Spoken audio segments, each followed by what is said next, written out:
한국 경제 상황이 심각해지면서 국내 경제 성장률이 초토화되고 있습니다.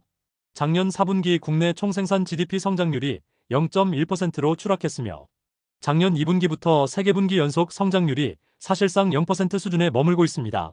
내수 부진과 경기 침체로 올해 1분기 성장률도 0.2%로 예상되는 상황이라 과거 IMF 금융위기 당시보다 더 심각한 현실이라는 분석입니다.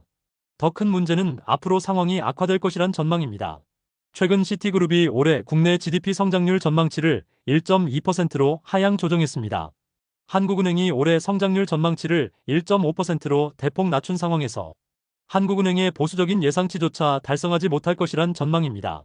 또 영국의 캐피털 이코노믹스가 보고서를 통해 한국의 올해 GDP 성장률 전망치를 1%로 내렸으며 한국개발연구원 KDI도 올해 성장률 전망치를 2%에서 1.6%로 낮추고 있습니다. 대내외 주요 기관들의 전망이 사실상 한국 경제 성장률 1%대 추락을 예상하는 셈입니다. 실제 관련 산업활동 지표들도 계속 악화되고 있습니다. 통계청에 따르면 올해 1월 산업생산지수가 111.2포인트로 감소했고 지난 2020년 2월 이후 최대치 하락이 나왔습니다. 생산과 소비, 투자가 모두 감소하는 트리플 감소 현상입니다. 대내외 불확실성을 가중시키는 트럼프 대통령의 관세 폭탄이 본격화될 예정인 상황에서 국내 경제 전망도 명확한 돌파구를 찾을 수 없는 시계제로 상황에 내몰리고 있습니다. 국내 경기 침체 상황이 심각해지면서 특히 서민들의 삶이 큰 타격을 받고 있습니다.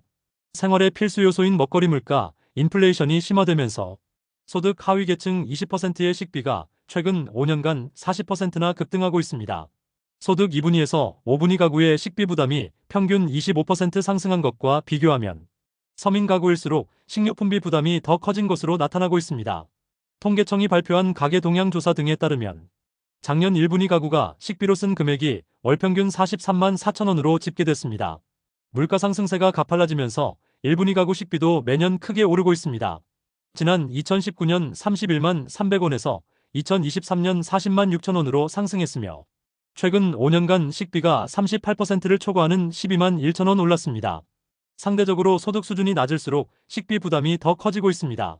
먹거리 물가 폭등세는 이상기후와 지정학적 갈등의 그리드플레이션이 겹치고 있고 기업들의 과도한 이윤축으로 인한 원가 상승 영향이 커진 상황입니다.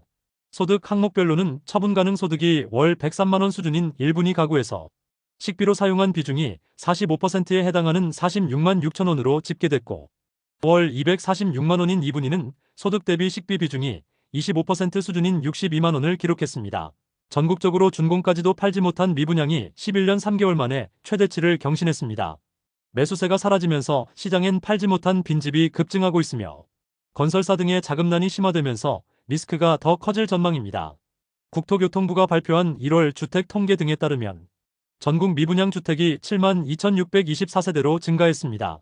지역별로는 평택에서 대규모 미분양이 추가로 나오면서 경기도 미분양이 1만 5,135세대로 한 달 만에 2,000세대 이상 늘었습니다. 수도권 미분양이 총 1만 9,748세대로 경기도에 대부분이 몰렸고 지방에도 5만 2,876세대의 미분양이 쌓이고 있습니다.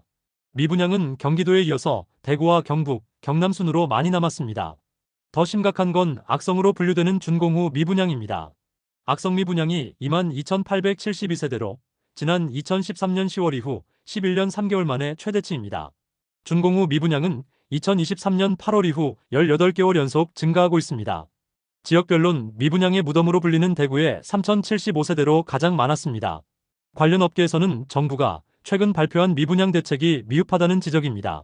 LH가 지방 미분양 3,000세대를 구입하고 지방 미분양을 매입하는 CR리츠를 빠르게 출시하겠다고 밝혔으나 취득세와 양도세 완화 등 세제 혜택이 빠졌다는 주장입니다. 또 LH가 매입하는 물량도 부족하다는 의견이라고 합니다. 건설업계는 연초부터 삼부토건과 인강건설 등의 법정 관리가 이어지고 있으며 갈수록 심각해지는 미분양이 주택시장 하방 압력으로 작용할 전망입니다. 금융위원회가 사실상 한계 상황에 내몰린 서민금융을 위한 특단의 대책을 마련했습니다. 국내외 불확실성이 급증하고 내수경제 부진이 지속된다는 판단으로 올해 정책 서민금융을 역대 최대인 11조 8천억 원을 공급하기로 했습니다. 또 당장 정부의 지원 대책이 현장에서 체감될 수 있도록 주요 정책 서민금융 상품의 상반기 집행률을 60% 수준까지 끌어올릴 방침입니다. 금융위원회는 최근 진행한 민생경제 점검회의 등에서 서민금융 지원 강화 방안을 발표했습니다. 금융위 관계자는 저신용자와 청년, 연체자 등 금융 취약층을 대상으로 금융 지원과 채무 조정을 강화할 필요가 있다고 했습니다. 현재 시장 상황은 경기 침체와 고금리가 지속되면서 대출금을 제때 상환하기가 어려운 신속 채무 조정 신청 건수가 급증하고 있습니다. 신속 채무 조정 신청은 2020년 7,166건 수준에서 2024년 기준 55,527건으로 600% 이상 증가하고 있습니다.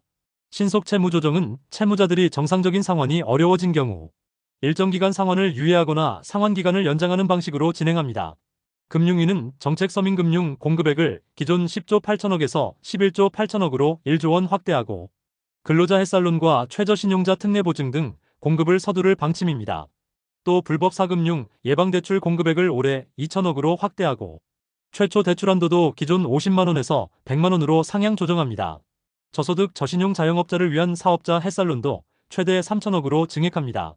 금융위는 대출금 성실 상환자가 은행권의 신용대출을 이용할 수 있도록 징검다리론을 개편하고 검증된 이용자를 추천하는 방식으로 변경할 예정입니다. 최근 부동산 시장 침체가 심각해지면서 급락장이 속출하고 있습니다.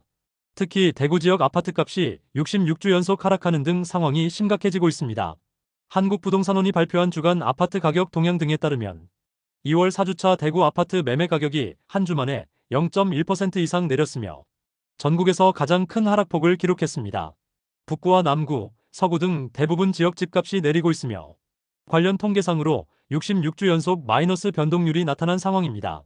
부동산 시장에서 집값을 속이는 교란 행위가 계속되고 있습니다. 정부의 강력한 처벌에도 집값 담합 등으로 이득을 챙기는 집주인들이 꾸준하며 이 때문에 집값 하락기에 급매물을 잡으려는 수요마저 감소하는 추세입니다. 실제 최근 카카오톡 오픈 채팅방에서 은평구 아파트 소유주 모임방 등이 진행됐고 집값을 올리기 위해 가격 담합을 유도하는 글을 쓰기도 했습니다. 또 낮은 가격으로 중개하려는 중개업소를 지목하면서 업무를 방해한 것으로 나타났습니다. 집값을 담합하거나 공인중개사의 업무를 방해하는 경우 관련 법령에 따라 3년 이하의 징역 또는 3천만 원 이하의 벌금에 처해질 수 있습니다. 집값 담합은 주로 수도권을 중심으로 급증하고 있습니다. 국토부에 따르면 2020년부터 2024년 7월까지 접수된 교란행위 신고가 6,274건으로 교란행위 중 절반 이상인 3,233건이 집값 담합에 대한 신고였습니다. 지역별로 경기도에서 가장 많은 1,272건이 신고됐고 서울 591건과 인천 294건 순으로 나타났습니다. 시장의 불확실성이 커지면서 특히 올해 1월부터 7월까지 담합 신고가 563건으로 작년 1년 전체 기간에 신고된 491건을 뛰어넘고 있습니다. 또 2022년 87건과 비교하면 6배 이상 급증한 수준입니다.